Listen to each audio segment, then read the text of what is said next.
दो दोस्तों की शादी एक ही दिन हुई और भगवान ने दोनों को एक साथ ही संतान की खुशी दी। एक के घर बेटे ने किलकारी भरी तो दूसरे के आंगन में बेटी रूपी चांद ने जन्म लिया। दोनों ने सपना देखा कि उनकी दोस्ती अब रिश्तेदारी में बदल जाएगी, लेकिन जिस रिश्ते की पूरा गांव मिसाल देता था, वही रिश्ता एक दिन ऐसी मुश्किल में फंस गया कि एक पिता को अपनी बेटी का चेहरा छुपाना पड़ा तो दूसरे पिता को अपने बेटे की आंखों में आंसू देखने पड़े। ये कहानी है उस दोस्ती की जो आज एक सवाल बनकर रह गई है। क्या ये दोस्ती बच पाएगी या फिर इस दोस्ती की कीमत किसी और को चुकानी पड़ेगी? राजवीर, तू जानता है भगवान ने मुझे बेटी क्यों दी? महेंद्र बोला। हाँ जानता हूं, ताकि हमारी दोस्ती रिश्तेदारी में बदल जाए। देखो कितने प्यारे लगते हैं दोनों। सही कहा, नजर न लगे इनकी खुशियों को। राजवीर और महेंद्र की दोस्ती की लोग हमेशा मिसाल देते थे। दोनों में बहुत प्यार था। दोनों ने शादियां भी एक ही दिन की थी। किस्मत से दोनों ही आज पिता बनने वाले थे। राजवीर और महेंद्र बहुत खुश नजर आ रहे थे। आज का दिन उनके लिए खुशियां लेकर जो आया था। आज राजवीर की पत्नी गायत्री और महेंद्र की पत्नी अर्चना दोनों ही मां बनने वाली थी। दाई अपने काम में लगी हुई थी, तभी राजवीर के घर से बच्चे के रोने की आवाज आने लगी।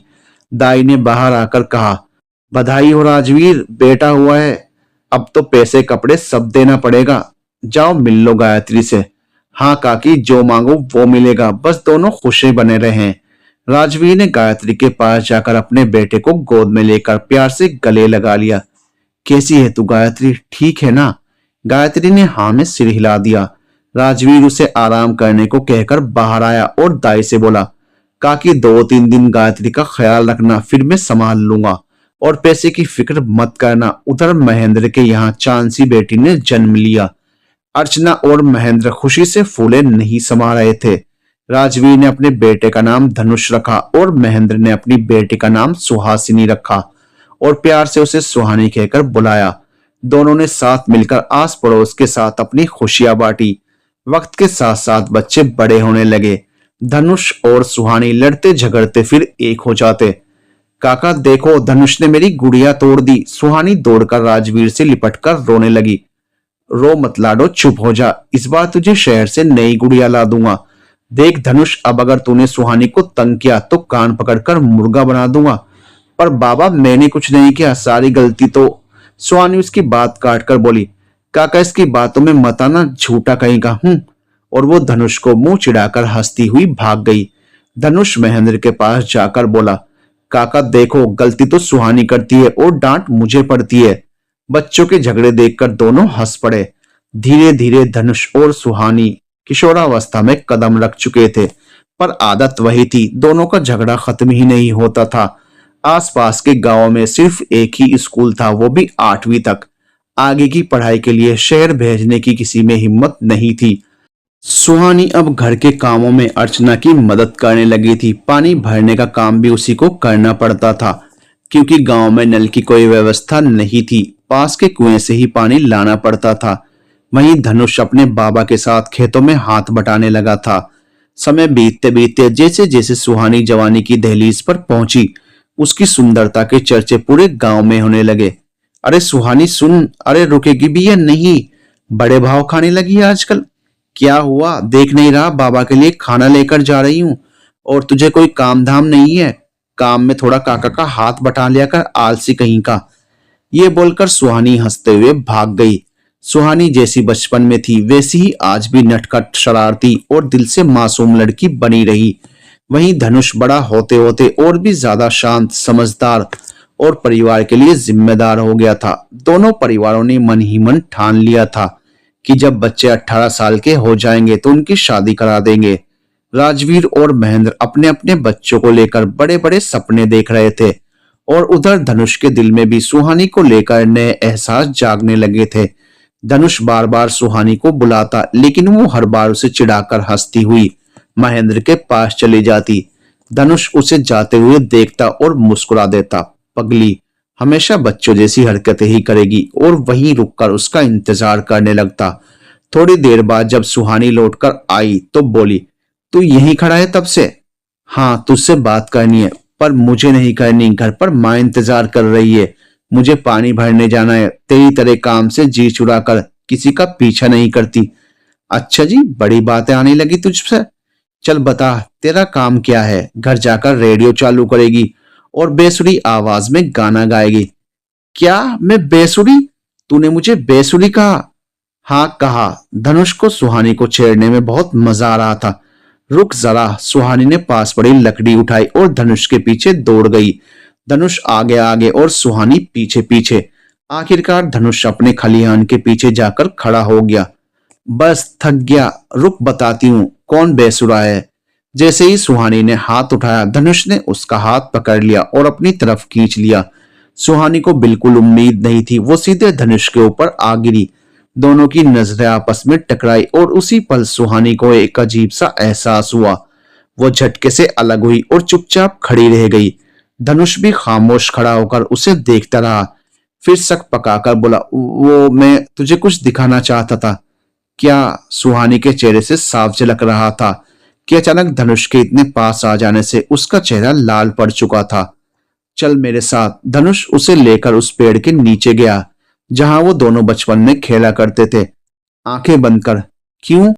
सवाल मत कर। सुहानी ने आंखें बंद कर ली। तभी उसके कानों के पास चूड़ियों की खनक सुनाई दी। खोलूं आंखें?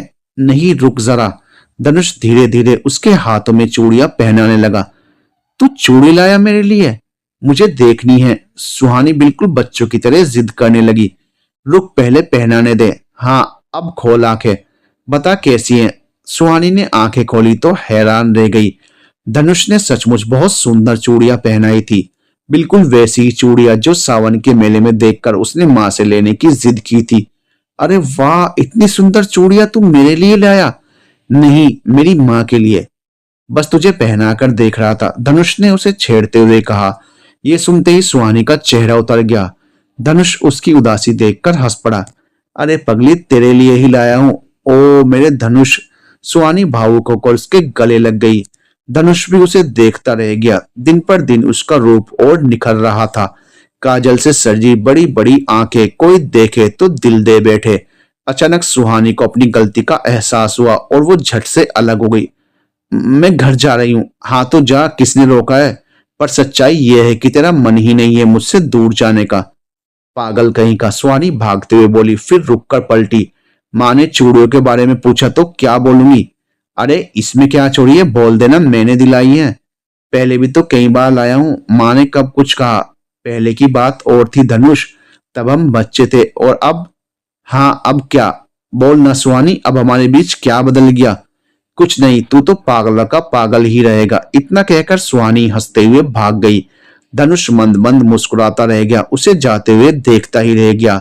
दोनों का प्रेम धीरे धीरे परवान चढ़ रहा था, लेकिन उनकी इस मासूम मोहब्बत पर किसी की पैनी नजर भी टिकी हुई थी। वो नजर थी गांव के जमींदार के बेटे दिवाकर की, जिसे सुहानी की सुंदरता दीवाना बना रही थी। धनुष सुहानी को जाते हुए देखता रहा और फिर खेतों में बाबा की मदद करने लग गया। दिवाकर, जिससे अपने से छोटे लोगों से हमेशा नफरत रही, स्कूल के दिनों में भी उसका सुहानी से अक्सर झगड़ा हो जाता था। धनुष और सुहानी को पहले तो वो बिल्कुल भी बर्दाश्त नहीं करते थे, पर अब उम्र का असर था। 16 बरस की उम्र में लड़के लड़कियों के दिल में एक दूसरे के लिए खिंचाव जगने लगता है। वही सब तीनों के साथ हो रहा था। दिवाकर सुहानी की खूबसूरती से खिंचने लगा था। वो उससे बात करने के मौके ढूंढता रहता था।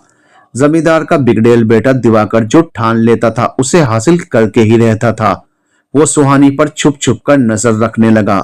कब और कहां वो अकेली मिले ताकि उससे बात कर सके। एक दिन सुहानी महेंद्र को खाना देकर वापस लौट रही थी और उस वक्त धनुष अपने घर पर गया हुआ था। तभी दिवाकर ने उसका रास्ता रोक लिया। कहाँ जा रही है सुहानी? जरा रुक तो सही, इतनी जल्दी क्या है? कभी मुझसे भी बातें कर लिया कर, दिवाकर ने बेशर्मी से कहा। सुहानी ने घूरते हुए जवाब दिया, कुएं में गिरने जा रही हूं, तू चलेगा क्या साथ में? और ये क्या नया नाटक है रास्ता रोकने का? पहले तो कभी बात नहीं की, आज अचानक क्या हो गया? अरे अरे, गुस्सा क्यों हो रही है? मैंने तो बस यूं ही पूछ लिया था। तुझे बुरा लगा तो माफ कर दे, दिवाकर हंसते हुए बोला। सुहानी बिना कुछ कहे वहां से चली गई। दिवाकर मन ही मन बड़बड़ाया, एक दिन तेरी साड़ी अकड़ निकालूंगा सुहानी। तभी पीछे से अचानक कावेरी उसके सामने आकर खड़ी हो गई। दोनों हाथ कमर पर रखकर कावेरी ने सख्ती से पूछा, ये सब क्या चल रहा है दिवाकर? कहाँ? कुछ भी तो नहीं। दिवाकर ने सफाई दी। तुझे क्या लगता है मैं अंधी हूं? मैं सब समझती हूँ। देख दिवाकर, तेरे ऊपर सिर्फ मेरा हक है। ज्यादा चालाकी मत करना वरना बापू से कह दूंगी। बापू का नाम सुनते ही दिवाकर घबरा गया। अरे नाराज क्यों होती है? ऐसा कुछ नहीं है, तू तो मेरी अच्छी दोस्त है। तुझसे झूठ काहे बोलूंगा। अच्छा अब चलता हूँ, एक जरूरी काम है। वो झूठ बोलकर वहां से निकल गया। दरअसल दिवाकर के पिता गोविंद और कावेरी के पिता बलजीत दोनों साथ में सागौन की लकड़ी का कारोबार करते थे। कावेरी के पिता के पास गोविंद से कहीं ज्यादा संपत्ति थी, क्योंकि कावेरी की मां प्रतिमा अपने माँ बाप की इकलौती संतान थी और उनकी पूरी जायदाद बलजीत को मिल गई थी। कावेरी भी घर की इकलौती संतान थी। वहीं दिवाकर तीन भाई बहनों में से था। बड़ा भाई विश्वजीत पढ़ाई में तेज था और शहर पढ़ने गया था, पर एक हादसे में दुनिया छोड़ गया, इसलिए गोविंद ने दिवाकर को शहर पढ़ने भेजा ही नहीं। बहन की शादी हो चुकी थी। गोविंद लालची इंसान था। उसने बचपन में ही दिवाकर और कावेरी का रिश्ता पक्का कर दिया था। इसी वजह से कावेरी खुद को दिवाकर पर हकदार समझती और अक्सर बापों का डर दिखाकर उसे दबाती रहती।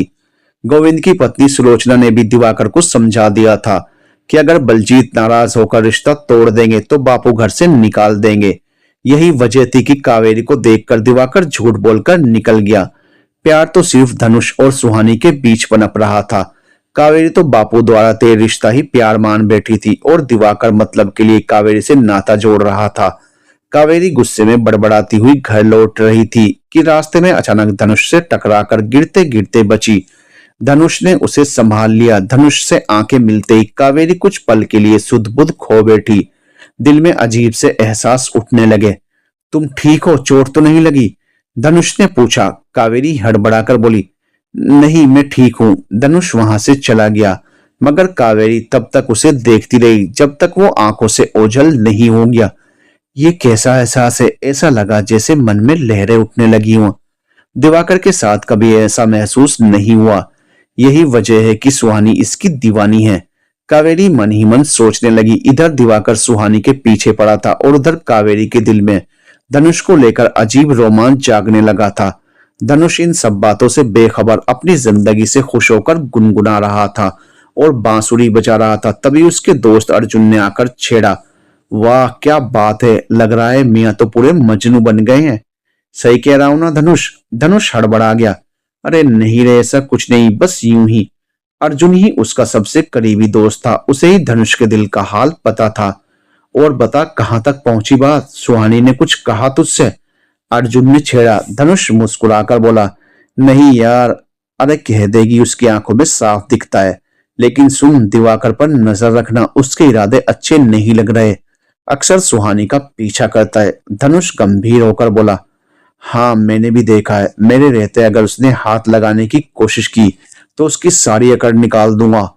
वो इतना कह ही रहा था कि सामने से सुहानी आती दिखी। ले आ गई तेरी परी, अब मैं चलता हूँ। ये कहकर अर्जुन हंसते हुए वहां से निकल गया। सुहानी ने आते ही पूछा, क्या हुआ? मुंह क्यों लटका लिया? अभी तो अर्जुन के साथ बड़ी बातें कर रहा था और मुझे देखकर चुप हो गया। मेरा आना अच्छा नहीं लगा तो मैं चली जाती हूँ। वो मुड़ने लगी। तभी धनुष ने दौड़कर उसे पकड़ लिया। अरे रुक, तुझसे मिलने के लिए तो यहाँ बैठा हूँ और तू है कि बिना बात सुनी जा रही है। तो बोल क्या है? सुहानी ने मुस्कुराते हुए धनुष से बोला। अर्जुन कह रहा था कि कल दिवाकर ने तेरा रास्ता रोका था। अरे वो मैंने ही उसे रोका था, बस उससे बात करने का मन हुआ तो। सुहानी ने शरारत से कहा। धनुष का चेहरा उतर गया। तू पागल है क्या? तुझे पता है वो कितना घटिया है? सुहानी हंसकर बोली, तेरे लिए घटिया होगा, मुझे तो वो बड़ा अच्छा लगता है। लंबा है, गोरा है, पैसे वाला है। धनुष के चेहरे पर जलन देख वो और खुश हो गई। धनुष नम होती आंखों को छुपाते हुए मुड़ गया। अच्छा ऐसी बात है तो जा उसी के पास, उस लंबे गोरे अमीर के पास। धनुष की आंखों में आंसू देखकर सुहानी को अपनी गलती का एहसास हुआ। अरे तू तो सच में बुरा मान गया धनुष, माफ कर दे, सुहानी ने कहा। पर धनुष चुप रहा। सुहानी मन ही मन बोली, ये तो सच में नाराज हो गया, और खुद को कोसने लगी। फिर उसे मनाने के लिए गुनगुनाने लगी, यूं ही रूठे रहोगे तुम हमसे, जान निकल जाएगी तन से। धनुष ने तुरंत उसके होंठ पर हाथ रख दिया। चुप, फिर से ऐसा मत कहना, तुझसे पहले मेरी जान निकल जाएगी। सुहानी रोते रोते मुस्कुरा दी और उसके गले लग गई। माफ कर दे धनुष, इधर उस दिन के बाद कावेरी धनुष से मिलने के बहाने ढूंढने लगी थी। अचानक उसे याद आया कि धनुष बहुत प्यारी बांसुरी बजाता है। हर जन्माष्टमी मंदिर में वही बांसुरी बजाता है। वो भागकर बलजीत के पास गई। बापू, मुझे बांसुरी बजाना सीखना है। बलजीत हैरान हो गया। ये क्या नई मांग ले आई बेटा? कोई बांसुरी वासुरी नहीं सीखनी, घर के काम सीख, माँ का हाथ बटा। पर कावेरी जिद पर अड़ गई। नहीं, मुझे बांसुरी सीखनी ही है, और खुद को कमरे में बंद कर लिया। बलजीत परेशान होकर बोला, अरे ये कैसी हट है? गांव में कौन सिखाएगा तुझे बांसुरी? चल बाहर आ। काफी कोशिशों के बाद भी कावेरी बाहर नहीं आई। तभी प्रतिमा बोली, सुनो कावेरी के बापू, मान लो उसकी बात। 17 में लग गई है, कुछ दिन में ससुराल चली जाएगी। एक ही तो औलाद है हमारी, मन की कर लेने दो। प्रतिमा की बातें सुनकर कावेरी मन ही मन खुश हो गई। बलजीत ने हार मान ली। अच्छा बेटिया, तू जीत गई। अब बता कहाँ से सीखनी है बांसुरी? कावेरी दौड़कर बाहर आई और बापू के गले लग गई। लव यू बापू, तू सबसे अच्छा है। प्रतिमा मुस्कुराई। और मैं? बस बापू ही अच्छे। कावेरी बोली, अरे माँ, तू तो शुरू से मेरे दिल की करती है।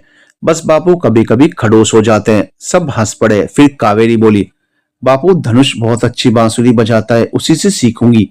बलजीत चौंक पड़ा। राजवीर का बेटा? पागल हो गई है क्या? लोग क्या कहेंगे? गोविंद को क्या जवाब दूंगा? उसकी होने वाली बहू किसी और छोरे से बांसुरी सीख रही है। इतनी बहस हो ही रही थी कि गोविंद अंदर आ गया। क्या बात है भाई, क्यों परेशान हो? बलजीत ने सारी बात बता दी। गोविंद हंसकर बोला, बस इतनी सी बात? उस छोरे की मजाल जो हमारी बहू की तरफ आंख उठाकर भी देखे। सीखने दो कावेरी को, पर उसे घर के अंदर ही बुलाना। बलजीत मान गया। कावेरी बहुत खुश हो गई। राजवीर से कहकर धनुष को बांसुरी सिखाने के लिए कहा गया। वो कावेरी को बांसुरी सिखाने लगा, लेकिन कावेरी बांसुरी सीखने से ज्यादा उसे ही देखती रहती थी। धनुष ने डांटा, कावेरी ध्यान कहाँ है? अगर ऐसे करोगी तो कल से मैं नहीं आऊंगा। कावेरी सकपका गई। गलती हो गई धनुष। अच्छा फिर से बताओ, कैसे पकड़नी है बांसुरी? कावेरी तो बस बहाना ढूंढ रही थी धनुष को पास रखने का। उसका पागलपन दिन पर दिन बढ़ता जा रहा था, और पता नहीं कैसे इसकी भनक गोविंद को लग गई। गोविंद के घर में सुलोचना उसे चहलकदमी करते देख कांप रही थी। उसे साफ लग गया था कि कुछ ना कुछ गड़बड़ हो चुकी है। तभी अचानक जीप के रुकने की आवाज आई। दिवाकर ही आया था, कहीं से आवारागर्दी करके लौट रहा था। दिवाकर? गोविंद गरजते हुए चिल्लाया। बापू, अब मैंने क्या कर दिया जो ऐसे चिल्ला रहे हो? लेकिन उसके जवाब से पहले ही तड़ाक एक जोरदार थप्पड़ दिवाकर के गाल पर पड़ा। सुलोचना सिहर उठी। पूरा दिन आवारागर्दी में घूमते रहते हो, एक लड़की भी नहीं संभाली जा रही तुमसे? तुम्हारे कारण सोने का अंडा देने वाली मुर्गी हाथ से निकल रही है। गांव की लड़कियों के पीछे मंडराते हो, और उधर कावेरी, वो तो प्रेम की बंसी बजा रही है। क्या? किसके साथ? मुझे पहले क्यों नहीं बताया? बताता तो जब जब तुम घर में रहते। राजवीर का बेटा है धनुष, उसी से बांसुरी सीखने की जिद ठान ली है उसने। लेकिन मुझे लगता है उसी धनुष ने उसका दिमाग खराब किया है। इसमें राजवीर की कोई चाल लगती है। बांसुरी सिखाना तो बस बहाना है, मैं उस धनुष को नहीं छोड़ूंगा। दिवाकर ने बंदूक उठाने की कोशिश की, मगर गोविंद दहाड़ा। रुक जा दिवाकर, कोई गलती मत करना, वरना लड़की भी जाएगी और इज्जत भी। लोग कहेंगे हमारी होने वाली बहू किसी और से प्रीत कर बैठी। पहले मुझे बलजीत को भरोसे में लेना होगा, तभी कुछ कर पाएंगे। और सुन, जब तक मैं ना कहूं तब तक कोई गलती मत करना, वरना मुझसे बुरा कोई नहीं मिलेगा। गोविंद का शक बेकार नहीं था। 1 महीना गुजर चुका था धनुष को बांसुरी सिखाते हुए, मगर कावेरी, वो तो बस धनुष को देखती रहती, उसे छूने की कोशिश करती रहती। धनुष झुंझलाकर बोला, बस अब मैं तुम्हें और नहीं सिखा सकता। तुम्हारी जगह और कोई होता तो अब तक सीख चुका होता। मुझे लगता है कि मैं बेवजह वक्त बर्बाद कर रहा हूं। कल से नहीं आऊंगा। प्रतिमा काकी, मैं कल से नहीं आऊंगा। कावेरी बांसुरी सीखना ही नहीं चाहती, बस वक्त बर्बाद कर रही है। राम राम।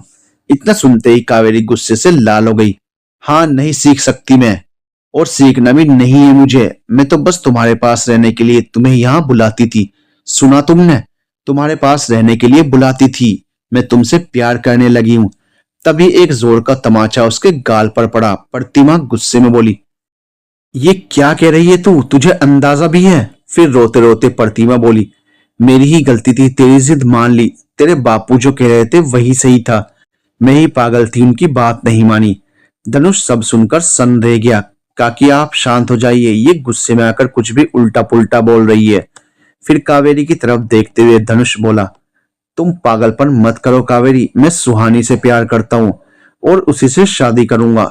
ये कहकर वो वहां से चला गया। कावेरी गुस्से से तिलमिला उठी। प्रतिमा उसका यह रूप देखकर सदमे में थी। उसने कभी सोचा भी नहीं था कि कावेरी ऐसा कर बैठेगी। बलजीत को पता चला तो उसने कावेरी को नजरबंद कर दिया। उसके आदमी हर वक्त उस पर नजर रखने लगे। इधर दिवाकर अपने बागीचे में गुस्से से तिलमिलाता बैठा था। तभी उसे सुहानी के हंसने की आवाज सुनाई दी। सुहानी अपनी सहेलियों के साथ पानी भरकर लौट रही थी। धनुष से बदला लेने के लिए दिवाकर ने फैसला कर लिया, सुहानी को सबक सिखाएगा। वो उसके सामने गया। ये क्या बदतमीजी है दिवाकर, मेरा रास्ता छोड़ वरना अच्छा नहीं होगा। अच्छा, क्या करेगी तू? धनुष से कहेगी? जा कह दे जाकर, मैं भी देखता हूं कौन क्या कर लेगा। इतना कहकर उसने सुहानी का हाथ पकड़ लिया और उसे खींचते हुए अपने बगीचे की तरफ ले जाने लगा। छोड़ मुझे दिवाकर, ये सही नहीं है, छोड़ मुझे। नहीं, आज तो तू किसी भी हाल में नहीं बचेगी। धनुष ने बहुत बड़ी गलती की है कावेरी पर नजर डालकर, और उसकी सजा तुझे मिलेगी, तभी उसे समझ आएगा। नहीं दिवाकर, ये गलत है, धनुष ने कुछ नहीं किया, उसने मुझे सब बताया है। गलती उसकी नहीं, कावेरी ही उसके पीछे पागल हो रही है। सुहानी की सहेलियां भागकर धनुष को सब बताई, लेकिन तब तक अर्जुन वहां पहुंच चुका था। छोड़ दे सुहानी को दिवाकर, वरना अच्छा नहीं होगा। अच्छा नहीं होगा तो क्या कर लेगा तू? बस फिर क्या था? एक जोर का घूंसा दिवाकर के चेहरे पर पड़ा। वो बिलबिला उठा और तुरंत सुहानी का हाथ छोड़ दिया। तब तक धनुष भी वहां पहुंच गया। सुहानी दौड़कर धनुष से लिपट गई। सुहानी तुम घर जाओ, मैं इसे सबक सिखा कर आता हूं। दिवाकर और अर्जुन में जबरदस्त हाथापाई हुई। आखिरकार दिवाकर हार मानकर अर्जुन के आगे हाथ जोड़ने लगा। गलती हो गई मुझसे, अब कभी सुहानी की तरफ आंख उठाकर भी नहीं देखूंगा। अर्जुन ने उसे छोड़ दिया और सुहानी की तरफ देखकर बोला, जब तक तेरा ये भाई जिंदा है कोई तुझे छू भी नहीं सकता। जब भी जरूरत पड़े बस मुझे आवाज देना, तेरे लिए जान भी हाजिर है। भैया, सुहानी अर्जुन के सीने से लगकर फूट फूट कर रो पड़ी। धीरे धीरे 3 महीने गुजर गए। सर्दी शुरू हो चुकी थी। शाम का वक्त था, अलाव जल रहा था। सुहानी और धनुष उसके पास बैठकर गीत गा रहे थे। सर्दी की वजह से अंधेरा जल्दी उतर आया था। तभी अचानक पेड़ों के पीछे से एक साया निकला और सामने आ खड़ा हुआ। तुम यहाँ क्या कर रही हो? तुमसे मिलने आई हूं धनुष, कावेरी बोली। मुझसे दूर रहो कावेरी, उसने सब मुझे बता दिया है। अगर उसकी तरफ आंख उठाकर भी देखा तो मुझसे बुरा कोई नहीं होगा। धनुष, मैं मर जाऊंगी। देखो तुम्हारे लिए घर छोड़कर भाग आई हूं, मुझे अपना लो धनुष। वो पागलों की तरह उससे लिपटने की कोशिश करने लगी। पागल हो गई हो क्या? जाओ यहां से, मुझे तुम्हारी शक्ल से भी नफरत है। मैं सिर्फ और सिर्फ सुहानी से प्यार करता हूँ। तुम उसे इसलिए पसंद करते हो ना क्योंकि वो मुझसे ज्यादा सुंदर है, और मैं तो मामूली शक्ल सूरत की हूँ। ये कहते हुए कावेरी ने अलाव से जलती हुई लकड़ी उठा ली। ये क्या कर रही हो कावेरी? लकड़ी फेंक दो, जल जाओगी। मेरी बात सुनो, पागलपन मत करो। नहीं धनुष, या तो मैं या सुहानी, बोलो जल्दी वरना खुद को जला लूंगी। सुहानी आगे बढ़ी और बोली, कावेरी ये प्यार नहीं है, ये पागलपन है। किसी को मजबूर करके प्यार नहीं मिलता। कावेरी चुप हो गई, कुछ सोचकर बोली, हाँ शायद तुम सही कह रही हो सुहानी। कहाँ तुम इतनी सुंदर और मैं बस साधारण। भला धनुष मुझसे क्यों प्यार करेगा? और अचानक कावेरी ने जलती हुई लकड़ी सुहानी के ऊपर फेंक दी। अब ना तेरे पास ये खूबसूरती रहेगी और ना ही धनुष तेरा होगा सुहानी। धनुष चीख पड़ा। कावेरी की फेंकी हुई जलती लकड़ी से सुहानी के कपड़ों में आग लग गई। आ धनुष, बचा लो मुझे। धनुष घबराकर आग बुझाने की कोशिश करने लगा। कुछ नहीं होगा तुझे सुहानी, हिम्मत रख। बहुत जल रहा है धनुष। धनुष फौरन सुहानी को गोद में उठाकर दवाखाने भाग गया और पीछे खड़ी कावेरी जोर जोर से हंस रही थी। हा हा हा, जब तेरी सुंदरता ही नहीं बचेगी सुहानी, तब तो तू खुद ब खुद मेरे पास आएगा धनुष। कावेरी वहां से लौट गई। धनुष सुहानी को लेकर अस्पताल पहुंचा। सुहानी का आधा चेहरा जल चुका था। महेंद्र और अर्चना का रो रो कर बुरा हाल था। धनुष से सुहानी का दर्द देखा नहीं जा रहा था। राजवीर और गायत्री उसे ढांढस बंधा रहे थे, लेकिन धनुष खुद को इस हालत का जिम्मेदार मान रहा था। वो मंदिर में भगवान के सामने बैठा बड़े करुण स्वर में बांसुरी बजा रहा था। बांसुरी की आवाज सुनकर अर्जुन आया और उसके पास बैठकर कंधे पर हाथ रखा। धनुष, संभाल खुद को, क्या कर रहा है यहाँ? तुझे तो सुहानी के पास होना चाहिए। धनुष की आंखों से आंसू बह निकले। नहीं अर्जुन, मैं सुहानी से नजरें नहीं मिला सकता। उसकी ये हालत मेरे कारण हुई है, मैं दोषी हूं उसकी तकलीफ का। फिर गुस्से में अपनी बांसुरी तोड़कर फेंक दी। धनुष, ये क्या पागलपन है? बांसुरी क्यों तोड़ी? इसमें तेरा कोई दोष नहीं, ये बात दिल से निकाल दे। चला सुहानी के पास चलते हैं। थोड़ी देर बाद धनुष और अर्जुन सुहानी के पास वार्ड में पहुंचे। सुहानी दवा के असर से सो रही थी। उसका एक गाल और एक हाथ बुरी तरह जल चुका था। काकी डॉक्टर साहब क्या कहकर गए? अर्जुन ने पूछा। अर्चना की आंखों से झरझर आंसू बहने लगे। काकी चुप हो जाओ, मैं आपको रोते हुए नहीं देख सकता। धनुष ने अर्चना को गले से लगाते हुए कहा। काकी, आप घर जाकर आराम कर लीजिए, अब हम हैं यहाँ। अर्चना बोली। तुम ही तो थे धनुष, सुहानी के साथ भी तो उसकी ये हालत हुई। काश वो तुम्हारे साथ ना होती। अर्चना के मुंह से ये सुनकर धनुष सन्न रह गया। उसकी आंखें फिर से भर आई। ये क्या बोल रही है तू अर्चना? इसमें धनुष का क्या दोष? उसने थोड़े ही कहा था कावेरी से कि सुहानी की ये हालत बना दे। कुछ भी कहने से पहले सोचा कर। महेंद्र ने अर्चना को डांट दिया। इसमें गलत क्या कहा जी? हमारी गलती थी जो सुहानी को इससे मिलने पर रोक नहीं लगाई। हम यही सोचते रहे कि दोनों जिंदगी भर साथ रहेंगे तो साथ हंसते खेलते रहे, पर ये मेरी बेटी की रक्षा भी नहीं कर सका। माँ का दिल अपनी बेटी की हालत देखकर व्यथित हो चुका था। उसने जाने अनजाने धनुष को यह एहसास दिला दिया कि जो कुछ हुआ उसका जिम्मेदार वही है। धीरे धीरे सुहानी को होश आने लगा। धनुष, कराते हुए सुहानी ने पुकारा। सुहानी, मैं यही हूं तेरे पास। धनुष ने सुहानी का हाथ पकड़ लिया, लेकिन अर्चना आई और सुहानी का हाथ धनुष से अलग करके बोली, तुम जाओ यहां से। पर काकी, सुना नहीं? सुहानी को छोड़कर चले जाओ। मैं नहीं चाहती तुम्हारे कारण अब और कोई तकलीफ उसकी जिंदगी में आए। जाओ धनुष, चले जाओ यहां से। चल धनुष। मौके की नजाकत देखते हुए अर्जुन उसे लेकर बाहर आ गया।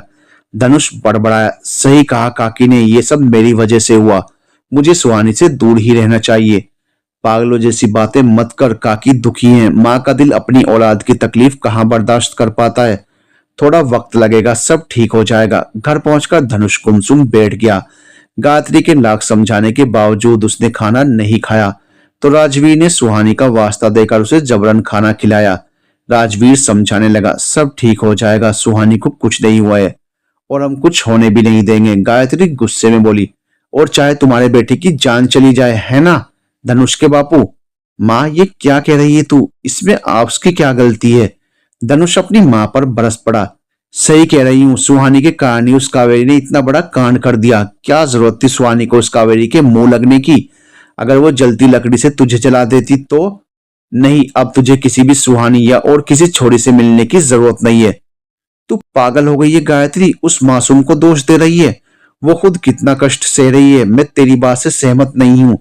राजवीर गुस्से में खाना छोड़कर चला गया। अर्चना और गायत्री अपने अपने बच्चों की फिक्र में सही गलत समझने को तैयार ही नहीं थी। बलजीत और गोविंद ने दोनों परिवारों को धमका रखा था।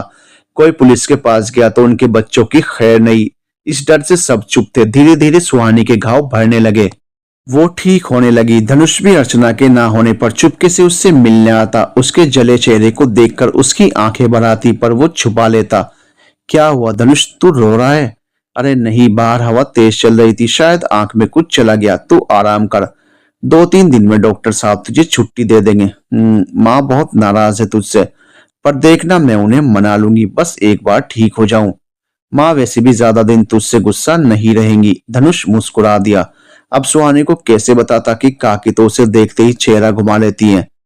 हाँ, सब सही हो जाएगा, तू आराम कर, काकी के आने का टाइम हो गया है। सुहानी ने जवाब में मुस्कुराकर हामी भरी। 3 दिन बाद सुहानी घर पहुंच गई। धनुष उसकी सखियों से हालचाल पूछ रहा था। मीरा, तू मिली सुहानी से? क्या कर रही थी वो, कैसी है अब? कुछ कहा उसने? मीरा ने बताया, कल से सुहानी दर्पण मांग रही थी। कह रही थी चेहरा देखना है, ज्यादा तो नहीं चला, पर काकी ने सारे दर्पण तोड़कर फेंक दिए। ओह, पर कब तक छुपा पाएंगी काकी? एक न एक दिन तो सुहानी के सामने उसके चेहरे की सच्चाई आ ही जाएगी। माँ, कहाँ है तुम? माँ, क्या हुआ, क्यों चिल्ला रही है?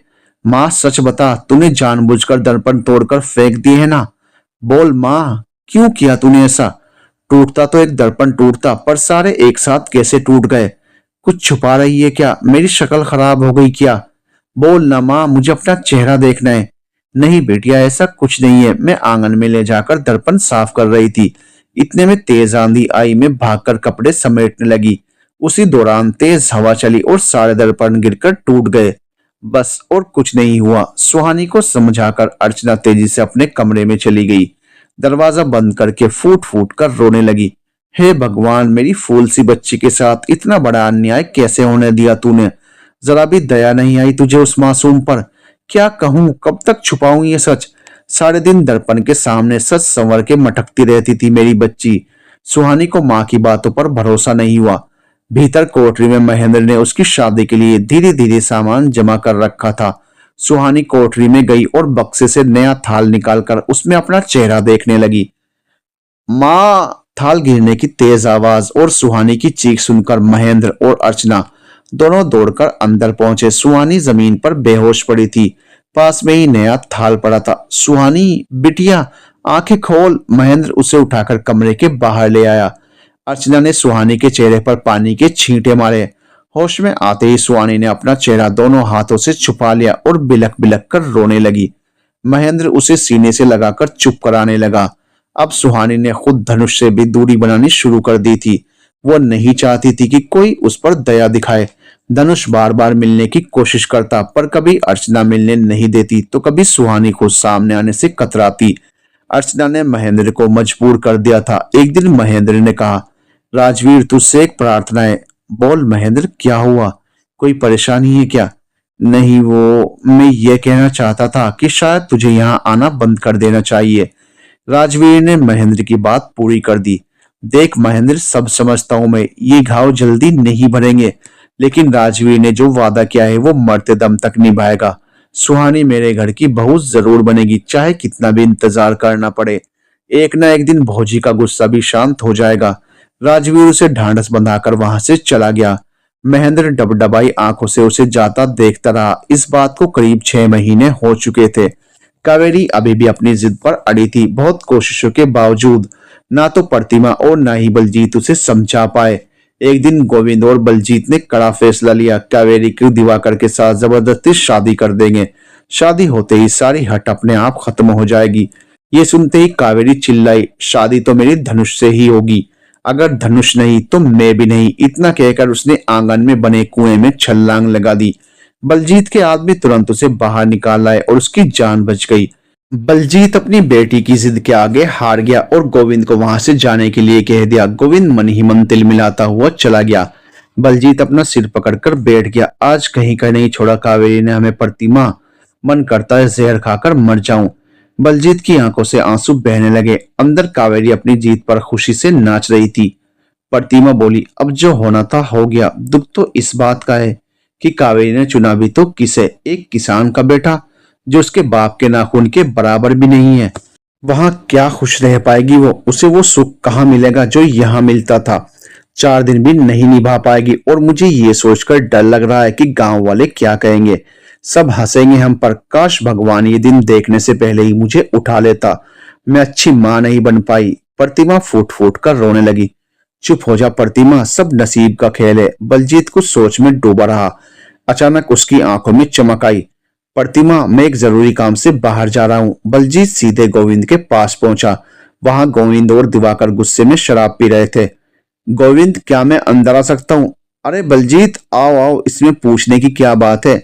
अभी कौन सा कुछ बदल गया है हमारे बीच? नहीं ना।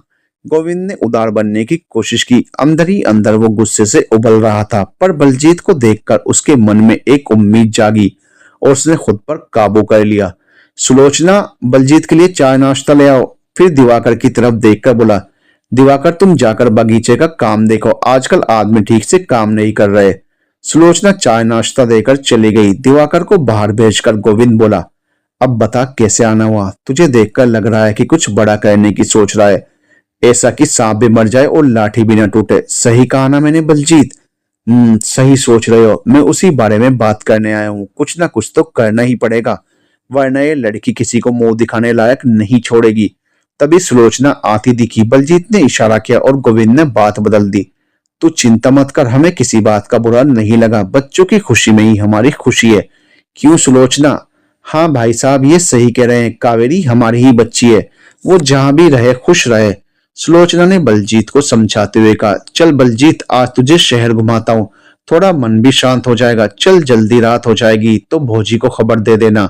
सुलोचना नहीं तो बेकार ही चिंता करेगी। गोविंद और बलजीत ने कोई बड़ी साजिश रची थी जिसके बारे में उन्होंने किसी को कानो कान खबर तक नहीं होने दी। अगले दिन सुबह बलजीत अपने आदमियों को लेकर राजवीर के घर पहुंचा। महेंद्र भी ये हलचल देखकर वहां आ गया।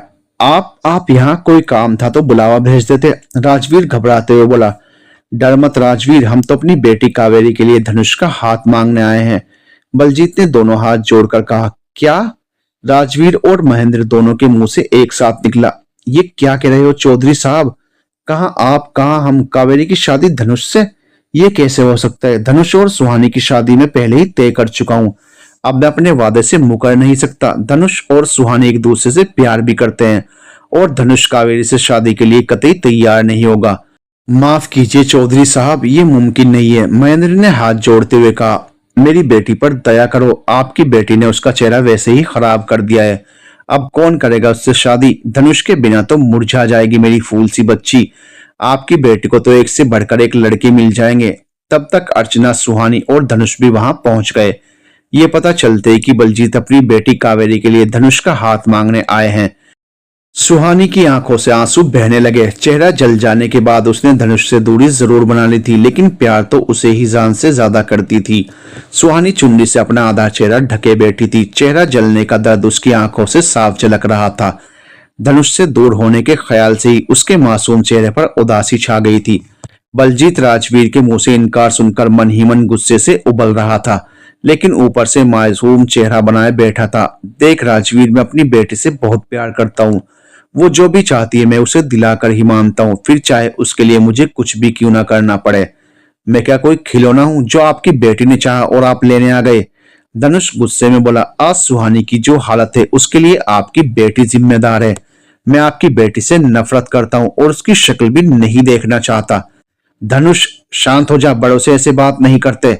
गायत्री ने उसे बीच में ही टोक दिया। प्रतिमा आगे बढ़कर गायत्री के सामने हाथ जोड़कर बोली, मेरी बेटी मर जाएगी, उसकी जिंदगी अब तुम्हारे हाथ में है।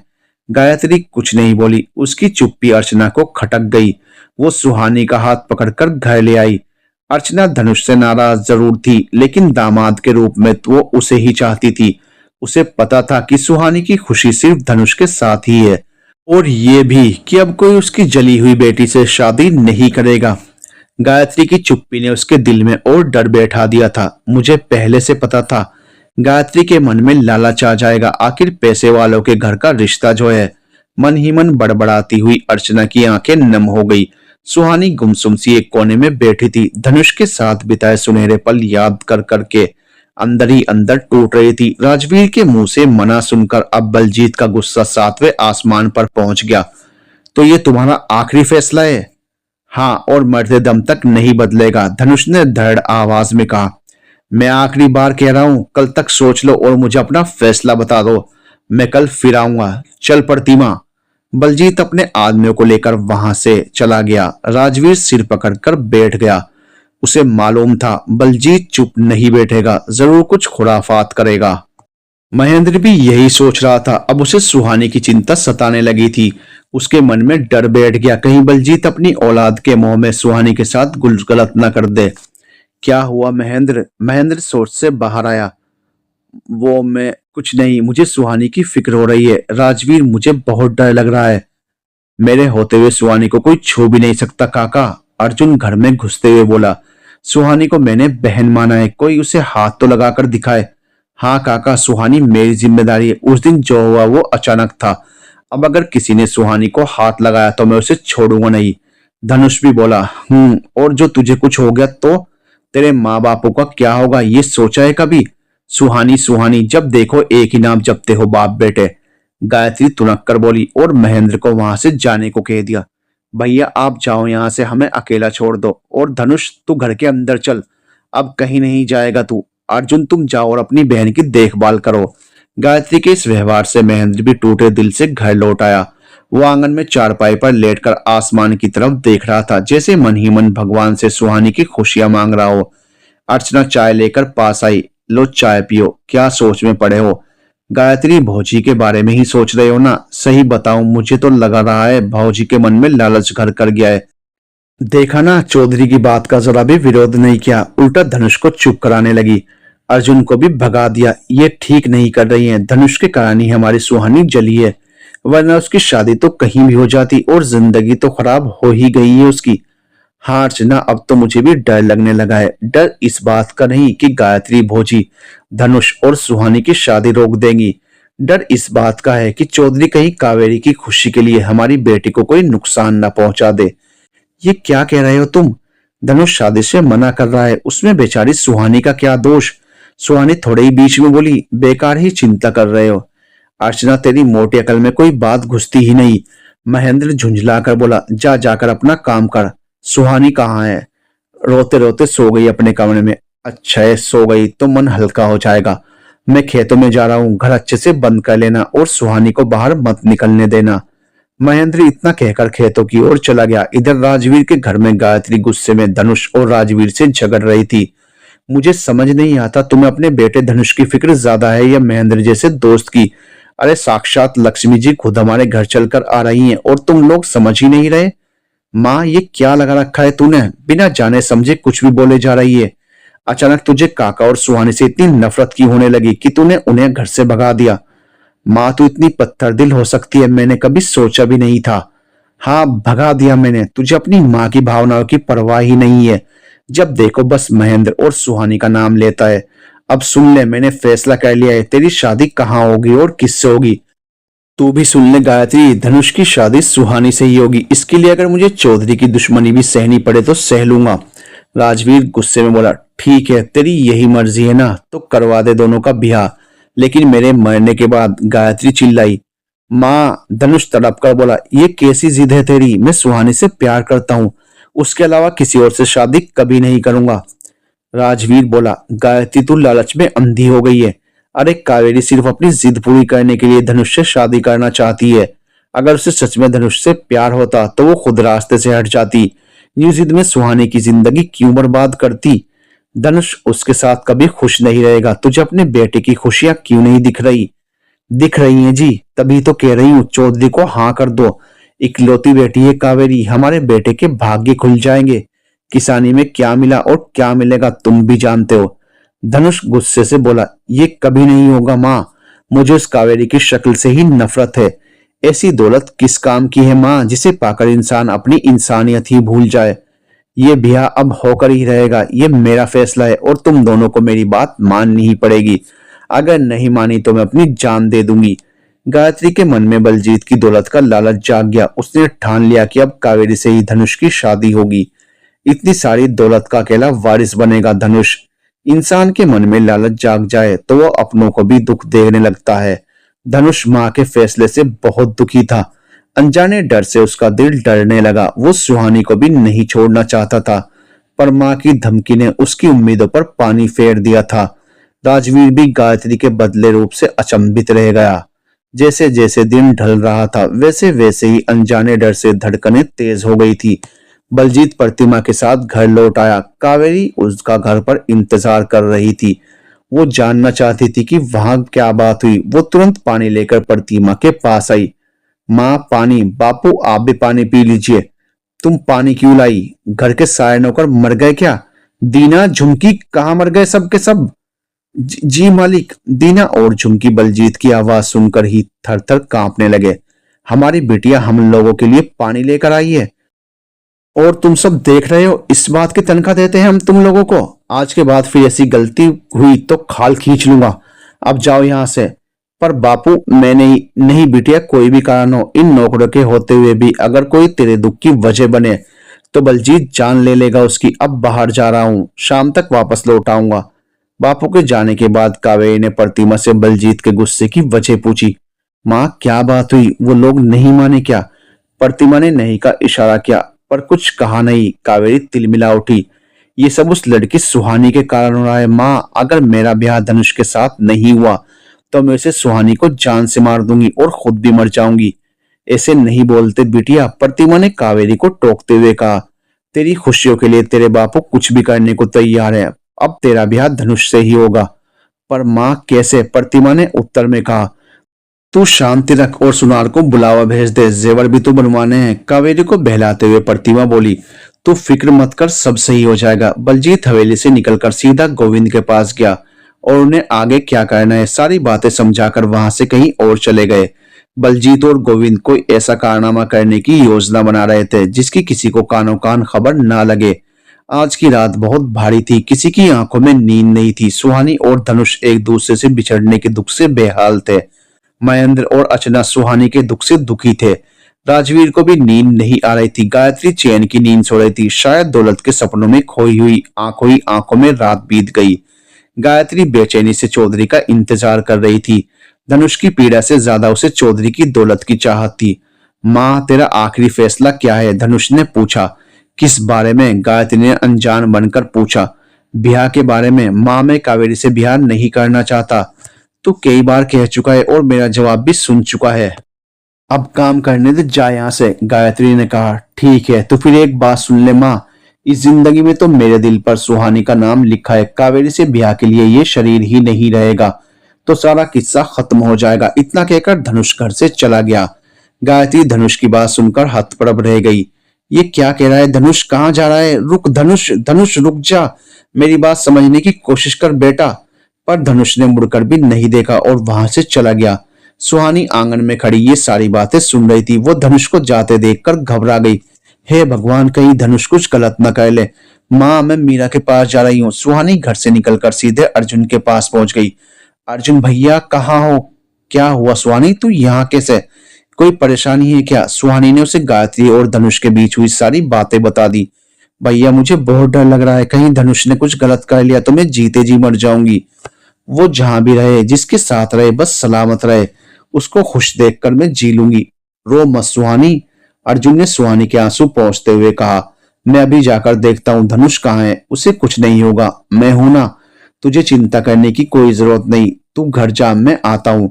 अर्जुन धनुष को ढूंढने के लिए सबसे पहले वहीं गया जहां धनुष और सुहानी मिलते थे। वहां धनुष को ना पाकर अर्जुन वापस लौटने ही वाला था। तभी उसकी नजर धनुष पर पड़ी। धनुष नदी की तरफ जाने वाली पगडंडी पर अकेला चल रहा था। अर्जुन ने धनुष का पीछा किया। उसने आवाज लगाने की गलती नहीं की क्योंकि धनुष दूर था। अर्जुन जानता था कि आवाज लगी तो धनुष भाग जाएगा। वो जल्दी से जल्दी उसके पास पहुंचना चाहता था। थोड़ी देर बाद धनुष नदी के किनारे खड़ा किसी सोच में डूबा हुआ था। तभी उसके कंधे पर किसी ने हाथ रखा। तुम? हाँ मैं। तुम यहाँ क्या कर रहे हो? कहीं कायरों की तरह मुंह छिपाकर भागने का इरादा तो नहीं कर लिया? हाँ अर्जुन, कावेरी से ब्याह करने से बेहतर है मैं कहीं दूर चला जाऊं जहां कोई मुझ तक पहुंच ना सके। मैं सुहानी के बिना जीना नहीं चाहता। धनुष की आंखों से दर्द झलक उठा। काश हम जल्दी 18 साल के हो जाते तो हमारी शादी हो जाती, फिर हमें यूं दूर नहीं होना पड़ता। धनुष उदास होकर बोला। तू ये सारी बातें छोड़, अभी घर चल। अर्जुन ने कहा। नहीं, मैं घर वापस नहीं जाऊंगा। ये तेरा आखिरी फैसला है? अर्जुन ने पूछा। हाँ। और अगर तुझे ना पाकर चौधरी ने सुहानी या उसके परिवार को कुछ कर दिया तो तू क्या करेगा? कभी सोचा है तेरा एक गलत फैसला कितनी जिंदगियां बर्बाद करेगा? मुझे कुछ समझ नहीं आ रहा है अर्जुन, मेरा दिमाग ही काम नहीं कर रहा। इधर अर्जुन धनुष को घर लौटने के लिए मनाने में लगा था। घर पर राजवीर घबराया हुआ था। कहाँ ढूंढूं मैं धनुष को? पूरे गांव में देख आया हूं। कितना समझाया था तुझे गायत्री, पर तू नहीं मानी। अगर धनुष को कुछ भी हुआ तो सारी जिंदगी तेरी सूरत नहीं देखूंगा। तभी चौधरी अपने आदमियों के साथ वहां आ गया। तो क्या सोचा तुम दोनों ने? धनुष कहाँ है? माना कि नहीं शादी के लिए। चौधरी साहब, धनुष कहीं चला गया। मैंने हर तरफ देखा पर कहीं नहीं मिला। राजवीर रोने लगा। प्रतिमा गायत्री से बोली। देखो सही बता दो, धनुष कहाँ है? कावेरी के बापू अपनी बेटी की आंखों में आंसू नहीं देख सकते। क्यों तुम दोनों उन्हें गुस्सा दिला रहे हो? हम सही कह रहे हैं। धनुष आज सुबह सुबह ही मुझसे गुस्सा होकर कहीं चला गया। कह रहा था सुहानी नहीं तो कोई और भी नहीं, गायत्री ने रोते हुए कहा। गुस्से से बौखलाया बलजीत अपने आदमियों से बोला। इन दोनों को पकड़कर हमारी पुरानी हवेली में ले चलो। धनुष जहां कहीं भी होगा खुद आएगा। और हाँ, उस सुहानी को भी उठाकर ले आना। आज उसका भी हिसाब किताब चुकता कर देते हैं। मेरी बेटी की खुशियों के बीच दीवार बनी हुई है, फिर मैं भी देखता हूँ ये शादी कैसे नहीं होती। बलजीत अपने आदमियों को आदेश देते हुए गुस्से से बौखलाया। प्रतिमा को लेकर अपनी हवेली लौट गए। रास्ते में प्रतिमा ने पूछा, कावेरी के बापू, अगर धनुष नहीं मिला तो हम क्या करेंगे? बलजीत ने गंभीर आवाज में कहा, तो हम क्या करेंगे? अरे नामो निशान मिटा देंगे दोनों परिवारों का। अगर उनके कारण कावेरी का दिल टूटा तो। प्रतिमा अब पूरी तरह आश्वस्त हो गई थी कि चाहे कुछ भी हो जाए, अब कावेरी के बापू कावेरी की शादी धनुष से करने के लिए कुछ भी कर जाएंगे। हवेली पहुंचकर प्रतिमा ने कावेरी को सारी बातें बताई।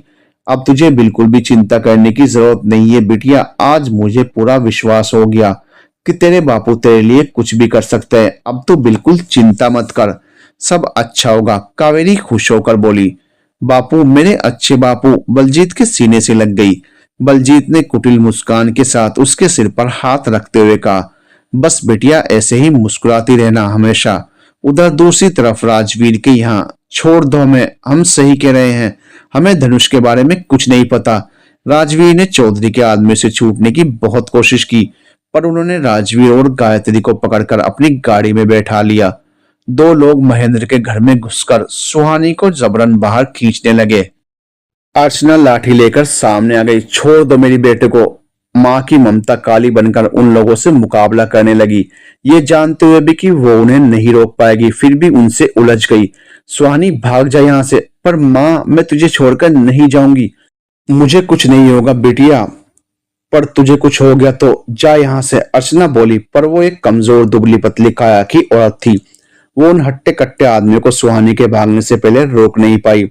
उन लोगों ने अर्चना को पकड़ लिया। इसको भी साथ ले चलो, चौधरी साहब देख लेंगे इसका क्या करना है। राजवीर और गायत्री के साथ बलजीत के आदमी अर्चना और सुहानी को भी उसके घर से जबरन पकड़कर पुरानी हवेली ले गए। पास पड़ोसी सारे घटनाक्रम को मूक बने देख रहे थे। कोई भी चौधरी के डर से बाहर निकलकर नहीं आया। जैसे ही वो लोग वहां से निकले, रामदीन ने अपने लड़के बिरजू को महेंद्र को बुलाने भेजा। बिरजू, जा जल्दी महेंद्र भैया को बुला कर ला। बलजीत के आदमी सबको पकड़ कर ले गए हैं, उन्हें बताना पड़ेगा। जा, भाग कर जा। बिरजू महेंद्र को बुलाने भागा तो रास्ते में उसे अर्जुन और धनुष दिखाई दिए। धनुष भैया, धनुष भैया, क्या हुआ? तू इतना घबराया हुआ क्यों है बिरजू? सब ठीक है ना? नहीं, कुछ ठीक नहीं है भैया। चौधरी साहब आए थे घर पर, काका ने बताया उन्हें, आप गुस्से में कहीं चले गए, मिल नहीं रहे। वो उनकी बातों को झूठ समझकर काका काकी को पुरानी हवेली में ले गए हैं। क्या? धनुष और अर्जुन के मुंह से एक साथ निकला। हाँ भैया, और तो और वो सुहानी दीदी और अर्चना काकी को भी साथ ले गए। हाफते हुए बुर्जी बोला, ये तो होना ही था। देखा धनुष, वही हुआ ना जिसका डर था, इसलिए तुझे इतनी देर से समझा रहा था कि घर चल। मुझे पता ही था तुझे घर में ना पाकर वो चौधरी तेरे घर वालों और सुहानी को नुकसान पहुंचाने की कोशिश करेगा। सही कह रहे हो तुम अर्जुन, सब कुछ मेरे कारण हो रहा है। मेरी एक गलती की सजा मेरे परिवार और मेरी सुहानी को भी भुगतनी पड़ रही है। अब बातों में समय बर्बाद मत कर, चल जल्दी। हाँ भैया चलो। सुन बिरजू, धनुष ने बिरजू से पूछा, महेंद्र काका को नहीं पता ना इस बारे में? क्योंकि मैंने सुबह उन्हें खेतों में काम करते देखा था। नहीं भैया, उन्हें नहीं पता। बापू ने मुझे महेंद्र काका को ही बुलाने भेजा था। मुझे आप लोग दिखे तो आपको बताने आ गया। मैं काका के पास जा रहा हूँ। आप लोगों को बापू ने पहले घर बुलाया है, पहले उनसे मिल लेना। ठीक है, मैं महेंद्र काका के पास जाता हूँ। महेंद्र खेतों को जोतने में मगन था। महेंद्र काका, ओ काका, घर चलो जल्दी। चौधरी के आदमी जबरन सुहानी दीदी और काकी को पकड़ कर ले गए। बापू ने बुलाया है। महेंद्र ये सुनते ही तेजी से घर की तरफ दौड़ा। धनुष और अर्जुन बिरजू के यहाँ पहुंच गए थे। थोड़ी ही देर में महेंद्र भी भागता हुआ बिरजू के पास आया। हमें यहाँ क्यों बुलाया है रामदीन काका? अब तो बताओ। काका ने पहले महेंद्र को सांस लेने दिया। बिरजू घर के अंदर जाकर सबको पानी पीने के लिए दिया। तो सुनो, तुम लोगों को बलजीत से डरने की जरूरत नहीं है। जब धनुष मिलेगा तो वे राजवीर और गायत्री को छोड़ देगा। इसलिए तुम्हें केवल ये सोचने की जरूरत है कि इस शादी से कैसे बचा जाए। और रही बात सुहानी की, बलजीत की आंखों के सामने उसे अर्जुन लेकर आएगा, वह उसको कुछ नहीं कर पाएगा। हाँ, धनुष काका ठीक कह रहे हैं। सुहानी के लिए मुझे जान भी देनी पड़े तो दे दूंगा, पर अपनी बहन को कुछ नहीं होने दूंगा। अर्जुन बोला। जान देने की जरूरत नहीं पड़ेगी अर्जुन, अब महेंद्र बोला, क्योंकि बलजीत तुम्हें हाथ भी नहीं लगाएगा। अब तुम ही सुहानी और अर्चना को वहां से निकाल सकते हो। मैं जाऊंगा तो मुश्किलें और बढ़ जाएंगी। ये कैसे संभव है काका? धनुष ने पूछा। वे लोग अर्जुन को कुछ क्यों नहीं करेंगे? आप इतने विश्वास से कैसे कह रहे हैं? मुझे कारण जानना है। हाँ, और मुझे भी, अर्जुन बोला। तो सुनो, ये राज सिर्फ हमारी पीढ़ी को पता है। अर्जुन गोविंद का बड़ा बेटा है। अर्जुन की माँ की सारी गांव बहुत इज्जत करता था, इसलिए उनका वचन आज तक सारा गांव निभा रहा है। पर अब समय आ गया है कि अर्जुन सारी सच्चाई जाने। उसकी मां आंचल देवी ही गोविंद की पहली पत्नी है। इस गांव की जमींदार भानु प्रताप सिंह की दो संतानें थी। एक उनकी लाडली बेटी आंचल और दूसरा राजवीर। क्या? अर्जुन और धनुष के मुंह से एक ही समय में निकला। ये क्या कह रहे हो काका? मैं और धनुष भाई हैं? धनुष मेरे मामा का बेटा है, ये कैसे हो सकता है? मां ने इस बात का कभी जिक्र नहीं किया। बताता हूं, सुनो। भानु प्रताप सिंह ने बड़ी धूमधाम से अपनी बेटी की शादी गोविंद के साथ की थी। गोविंद के पिता का सागौन की लकड़ियों का कारोबार था। भानु प्रताप सिंह भी वही कारोबार करते थे। भानु प्रताप सिंह जितने नेकदिल इंसान थे, गोविंद और उसके पिता उतने ही चालाक थे। नेत्रपाल की कमाई भानु प्रताप से कम थी। शादी होते ही दोनों बाप बेटे के मन में लालच जाग गया। कैसे भी सब अपने नाम करना है। धीरे धीरे कारोबार में घाटा दिखाते। कभी कोई परेशानी, बार बार आंचल को वापस गांव भेजते। आखिर भानु प्रताप ने गोविंद को हवेली में रहने को कहा। गोविंद और उसके पिता यही चाहते थे। उन्होंने धीरे धीरे कारोबार अपने कब्जे में लेना शुरू कर दिया। हर नुकसान के पीछे राजवीर को दोषी करार दिया जाता। भानु प्रताप सिंह ने ये सब देखकर बड़ा फैसला लिया। कुछ दिनों के लिए गोविंद बाहर गया हुआ था। भानु प्रताप सिंह ने अपनी सारी संपत्ति अपनी बेटी की पहली संतान और राजवीर की पहली संतान के नाम कर दी। तब तुम दोनों का जन्म नहीं हुआ था। साथ ही ये लिखा कि अगर इन दोनों को कुछ हुआ तो सारी संपत्ति किसी अनाथालय को दे दी जाएगी। तुम्हें याद है अर्जुन, तुमने कुछ दिनों पहले दिवाकर को पकड़कर मारा था। तुम्हें क्या लगता है वो तुमसे डरकर चुप बैठ गया? नहीं, उस गोविंद ने सच्चाई बताकर रोका होगा। और बलजीत इतनी आसानी से धनुष से रिश्ता जोड़ने को तैयार नहीं है। तुम्हें क्या लगता है वो अपनी बेटी से मजबूर हो गया? नहीं, वो गोविंद से भी जहरीला इंसान है। कुछ तो चल रहा है उसके मन में। पर काका, माँ ने ये बात क्यों छिपाई? और राजवीर मामा इतनी गरीबी में क्यों जी रहे हैं? इसकी वजह क्या है? उसकी वजह भी गोविंद है। कुछ ही दिनों में उसे पता चल गया था कि वसीयत बन चुकी है और उसके हाथ से सब निकल चुका है। उसने हवेली में शराब और शवाब का तमाशा शुरू कर दिया। बिना वजह आंचल पर अत्याचार करता और राजवीर कुछ कहता तो आंचल रोक देती। चुपचाप अपना पत्नी धर्म निभाती रही। भानु प्रताप सिंह को यह सब देखकर गहरा आघात लगा और वे इस दुनिया से चले गए। पिता की मृत्यु के बाद राजवीर आंचल पर हो रहे अत्याचार सह नहीं पाया। एक दिन उसने गोविंद से कहा, देखो गोविंद, तुम अपनी दौलत का मजा लो, हम कभी भी तुमसे एक पैसा नहीं लेंगे, लेकिन आंचल को सताना बंद करो। वसीयत हमारे नाम नहीं है जो हम तुम्हारे नाम कर पाए, और अभी मेरी शादी भी नहीं हुई, बच्चे का सवाल ही नहीं। तुम सारी दौलत पर राज करो पर मेरी बहन को खुश रखो। मैं ये हवेली छोड़कर जा रहा हूँ और अब कभी लौट कर नहीं आऊंगा। राजवीर ने उस दिन के बाद मेहनत मजदूरी करके ये घर बनाया और इस बारे में गायत्री को भी कुछ नहीं बताया। गायत्री पास के ही गांव की लड़की थी। मैंने ही राजवीर के साथ उसकी शादी कराई थी। राजवीर के हवेली छोड़ने के बाद आंचल बहुत उदास रहती थी और अर्जुन का जन्म हो चुका था। एक दिन गायत्री की बहन सुलोचना की शादी का मंडप सजा था। बारात भी आ चुकी थी। सुलोचना दुल्हन के रूप में बहुत सुंदर लग रही थी। बीच शादी में घुसकर गोविंद बंदूक की नोक पर सुलोचना को जबरन शादी करके हवेली ले गया। आंचल ने यह बर्दाश्त नहीं किया और उसी क्षण हवेली छोड़ने का फैसला किया। गोविंद से यह वादा किया कि वो कभी भी उसकी जिंदगी में दखल नहीं देगा और न ही कभी अपने बेटे को सच्चाई बताएगा। इसलिए गोविंद तुझे और अर्जुन को कुछ नहीं होने देगा। अगर तुम्हें कुछ हुआ तो सारी संपत्ति अनाथालय को चली जाएगी। मैंने तुम दोनों को सारी सच्चाई बताकर सचेत कर दिया है। अब क्या करना है और कैसे करना है ये तुम दोनों को ही तय करना है। अब देर मत करो, सुहानी को कुछ हो इससे पहले वहां पहुंचो। ठीक है काका, हम हवेली जा रहे हैं, आप माँ को यहाँ ले आइए। वो अकेली है, कहीं पीछे से कोई उन्हें कुछ कर न दे। अर्जुन ने महेंद्र से कहा, मैं जाता हूं उनके पास, तुम दोनों जाओ। अब आंचल बहन हमारी जिम्मेदारी है। तुम अपनी बहन सुहानी को बचाओ, मैं उनके पास जाकर उन्हें कहीं और ले जाऊंगा। सब वहां से निकल गए पर इस बात से अनजान थे कि यह जाल बलजीत का फैलाया हुआ था और सभी उसमें एक एक कर फंस रहे थे। तीनों के निकलते ही बलजीत ने बाहर आकर रामदीन के हाथों में नोटों की गड्डियां फेंकी। शाबाश रामदीन, बहुत बढ़िया तरीके से अर्जुन और धनुष को सच्चाई बता दी तुमने। अब आंचल को कब्जे में लेकर कावेरी और अर्जुन की शादी करवाऊंगा। राजवीर को इतना मजबूर कर दूंगा कि धनुष भी अपने हिस्से की संपत्ति कावेरी के नाम कर देगा। फिर गोविंद और उसका भिखारी बेटा दिवाकर सड़कों पर होंगे, मेरी बेटी सारी दौलत की अकेली मालकिन। और हंसते हुए वहां से चला गया। इधर महेंद्र जैसे ही आंचल के पास पहुंचा, पहले से मौजूद बलजीत के आदमी दोनों को पकड़कर हवेली ले गए। अब सब आमने सामने थे। बलजीत ने कहा, अब बोलो धनुष, तुम्हारा क्या फैसला है? पहले बताओ, माँ बापू कहाँ हैं और अर्चना काकी और सुहानी को क्यों पकड़ा? उनकी क्या गलती है? अभी तक तो सब अच्छे हैं, लेकिन अगर तुम्हें अपने माता पिता और सुहानी की जिंदगी बचानी है तो कावेरी से शादी करनी होगी, नहीं तो इन तीनों को मरता देखने के लिए तैयार रहो। तुम ऐसा कुछ भी नहीं करोगे चौधरी, अर्जुन चिल्लाया। क्यों नहीं करूंगा और कौन रोकेगा मुझे? बलजीत ने हंसते हुए कहा। मैं रोकूंगा तुझे, अर्जुन बोला। तभी आंचल और महेंद्र भी वहां पहुंच गए। अब भी रोकोगे? हा हा हा, बलजीत हंसते हुए अर्जुन से बोला। माँ को छोड़ दो चौधरी, बलजीत ने आदमियों को इशारा किया। महेंद्र और आंचल को वहां से ले गए। छोड़ दो इन सबको, अर्जुन ने चौधरी से कहा, और वह चौधरी के आदमियों से भिड़ गया। धनुष ने अर्जुन को रोकते हुए कहा, रुक जा अर्जुन, तुझे मेरी कसम, रुक जा मेरे भाई। अब हमारे हाथ में कुछ नहीं है, हम इसके बिछाए हुए जाल में फंस चुके हैं। हम गुस्से में आकर किसी की जिंदगी खतरे में नहीं डाल सकते। अर्जुन रुक गया। धनुष ने चौधरी से कहा, मैं तैयार हूं शादी के लिए। बहुत बढ़िया धनुष, वैसे तुम हो बड़े समझदार, बलजीत खुश होकर बोला। फिर अपने आदमियों से कहा, जाओ घर से सबको यहाँ आने को कहो और पंडित को भी साथ ले आना।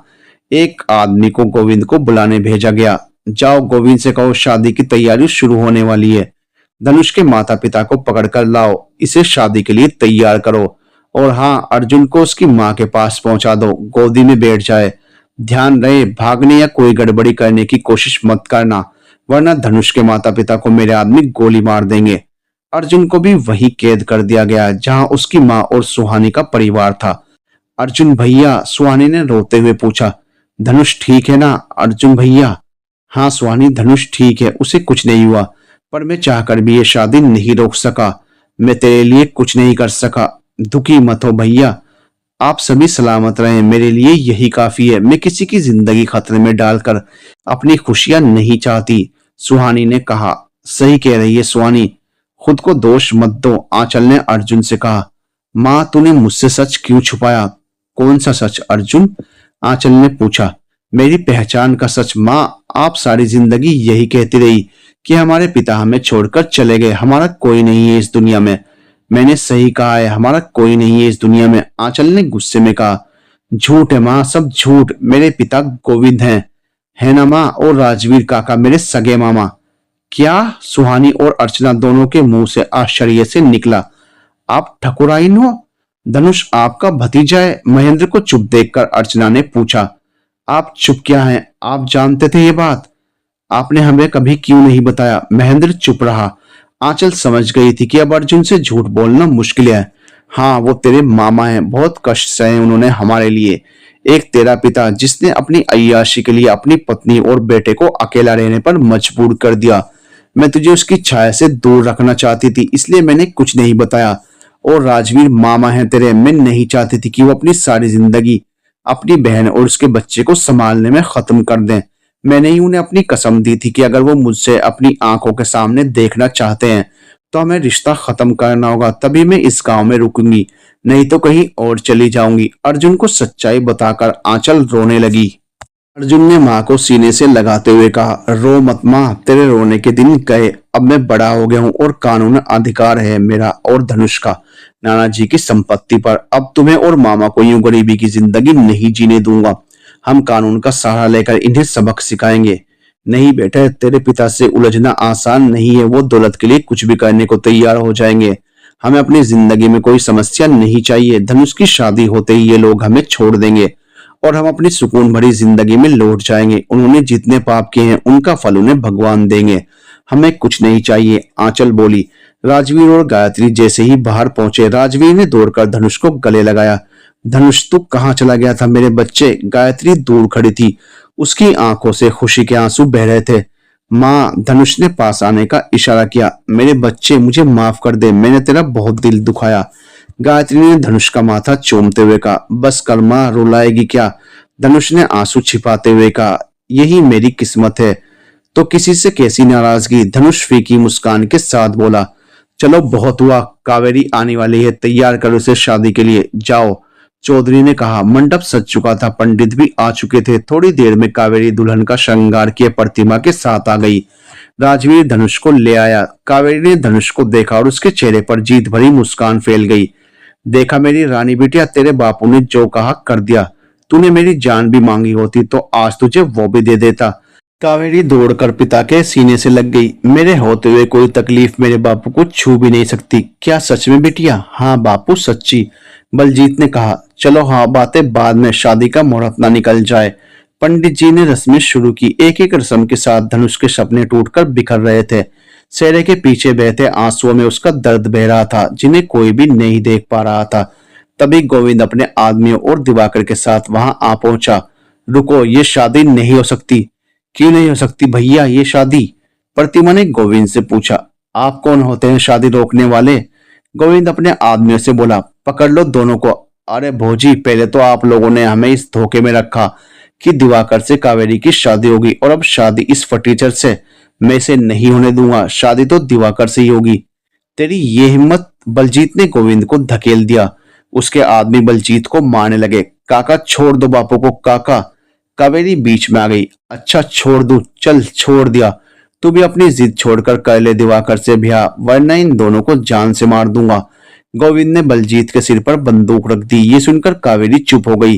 प्रतिमा रोते हुए बोली, बस बिटिया, इतना ही प्यार है अपने माँ बापू से? तेरे बापू ने तेरे लिए अपनी इज्जत की परवाह नहीं की, और तो अपने बापू की जान बचाने के लिए छोटी सी कुर्बानी नहीं दे सकती?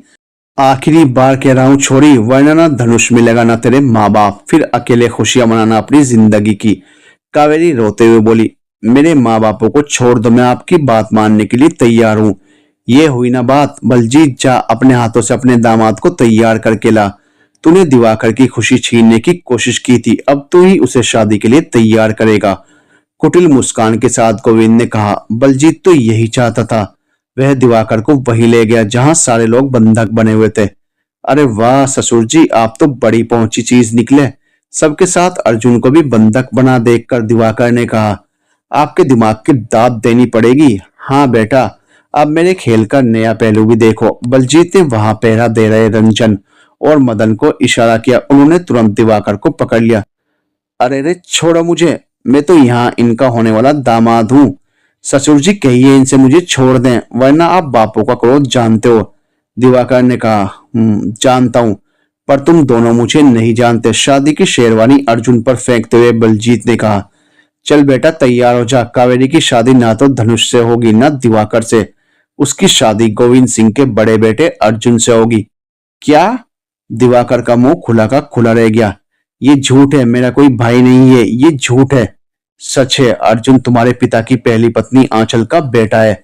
अर्जुन गुस्से में तिल मिलाकर बोला, नहीं, ये कपड़े पहनने नहीं मुझे, और मैं तेरी बेटी से कोई शादी वादी नहीं करूंगा। उसने जो बेदर्दी से मेरी बहन सुहानी को जलाया था, मैं ये कभी नहीं भूल सकता, और अभी ये नहीं भूल पाएगा कि तेरे कारण इन सब की जाने चली गई। उसने रिवाल्वर आंचल की कनपटी पर रख दिया। अब अर्जुन मजबूर था। गोविंद जैसे चालाक इंसान की चाल से बचना आसान नहीं था, और ये बच्चे, इनकी क्या औकात थी। अर्जुन दूल्हे के कपड़े पहनकर तैयार हो गया। उसके चेहरे को सेहरे से अच्छी तरह ढक दिया गया। शादी की रस्में शुरू हो गई और गोविंद अपनी जीत पर बहुत खुश था। बलजीत प्रतिमा और कावेरी के सामने दुखी होने का नाटक कर रहा था। शादी संपन्न हो गई। कावेरी प्रतिमा के गले लगकर रोने लगी।